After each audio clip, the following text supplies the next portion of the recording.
Good morning, welcome to CATEX TV. My name is Frank Fortunato. Today is Friday, September 19th, 2014. You can follow us on Twitter at CATEX TV. Apologies for the fact that there was no broadcast yesterday. We are blaming it on the Nice airport Wi-Fi connection, which did not work as advertised. In fact, it did not work at all, much to our chagrin, and we did complain to the authorities there, but to no avail. The big news is that the United Kingdom is, in fact, today going to remain united. In a surprisingly large margin yesterday, the Scots voted no, 55 to 44%, saying that they wish to remain in the Union. This had been a little bit of a reversal because polls had been predicting a very narrow election, and in fact, many polls had been predicting that the Scots were going to vote for independence. So much so that most of Whitehall decamped to Scotland last week in order to try to salvage the situation. The UK Bank of England Governor Mark Carney flew back early from a summit in Australia in order to deal with a contingency plan that was going to have to be put into effect to split the British government's debt.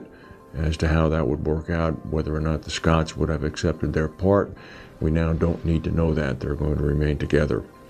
France says that its fighter jets have successfully carried out the country's first airstrikes against ISIS, presumably in Iraq somewhere, not yet over Syria.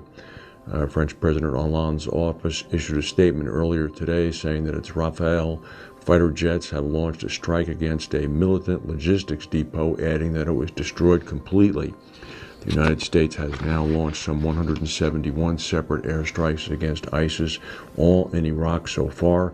Although yesterday both the United States House of Representatives and the Senate approved a plan to allow President Obama to in fact strike ISIS in Syria. Home Depot, a big American home supply store, a retail store, said that a data breach has lasted at its company for months in stores in the U.S. and Canada and has affected 56 million customers, debit and credit cards. It's the largest home improvement retailer in the United States. They say the malware has now been eliminated. In an interview in Monte Carlo last week, or earlier this week, I should say, Lloyd's Director of Performance Tom Bolt has blamed an epic excess of capital, too much regulation, and a plethora of brokers in the market for the gloomy outlook that most reinsurers had in Monte Carlo this week. He said even the most seasoned Monte Carlo veterans were unlikely to have seen such a market with this much of an uncertainty hanging over it. He said this is the first soft cycle we've had with virtually no material investment income. Secondly, the concentration ratio of brokers in the market is far higher than the last soft cycle. Thirdly, excess capital is always a feature of a soft cycle, but what we have this year is close to an epic excess. He warned underwriters that market conditions were unlikely to improve anytime soon. He said, imagine this is Japan and we're at the bottom for 10 to 15 years. If your business plan made sense in that kind of environment, then it's a plan worth having. Wow. According to Swiss Re, the impact of a hurricane far more devastating than Superstorm Sandy in 2012 is very much in the cards. They point back to 1821 when a hurricane in the United States, which was either a Category 3 or 4, made landfall in North Carolina and then zoomed up the American East Coast, hitting New York, Norfolk, New Haven, Philadelphia, and Newark. According to Swiss Re, if that event happened today, it would probably cost about $112 billion in property losses. If you added on economic cost to that, Swiss Re says you're looking at a figure closer to $160 billion. The American newspaper USA Today quoted a Megan Lincoln, who's a meteorologist and natural hazards expert at Swiss Re, who said, quote, it could very well happen again. People need to be prepared for a powerful storm surge event and a powerful wind event happening at the same time on the American East Coast. Mexican federal police this morning have vowed to restore order in the hurricane-stricken resort area of Los Cabos. This is after looters have emptied storms and unnerved residents who are worried that their homes could be next. This is after Hurricane Odile struck the area earlier in the week. There have been reports of gunfire in the area, and neighborhood residents are constructing bonfires in the streets in order to protect themselves during the night.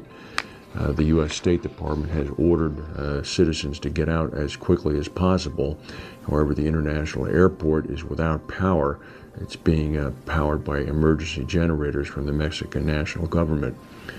In China earlier today, 5 people were killed when an apartment block exploded in the city of Xiamen in Fujian province. Authorities are saying it's probably had been caused by a gas leak.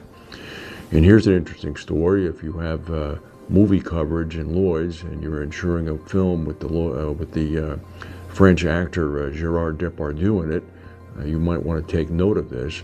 Mr. Depardieu, of course, famously last year renounced his French citizenship because of tax issues and became a Russian citizen. But he did say in a recent interview to SoFilm UK, this is earlier in the week, that he drinks at least 12 bottles of wine every day.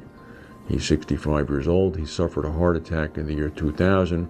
He's had to have bypass surgery at least 5 times, but says that does not stop him from sipping wine in copious amounts. He said, "I can absorb 12, 13, or 14 bottles of wine a day, but I'm never really drunk. I'm just a little bit drunk." He disclosed his secret to sobering up quickly. "All you need is a 10-minute nap and voila, a slurp of rosé wine, and I feel as fresh as a daisy." Mr. Depardieu is currently starring in a new film, Welcome to New York, as a character largely inspired by the former IMF chief, Dominique Strauss-Kahn. That's quite a prodigious intake of alcohol. He said his doctors are horrified when he tells them how much he drinks. I imagine the Lloyd's underwriters are horrified if they ever ask that question and get that response. That's the news for today. If we have any breaking news, we'll come back and tell you. Have a good weekend, and we'll see you Monday.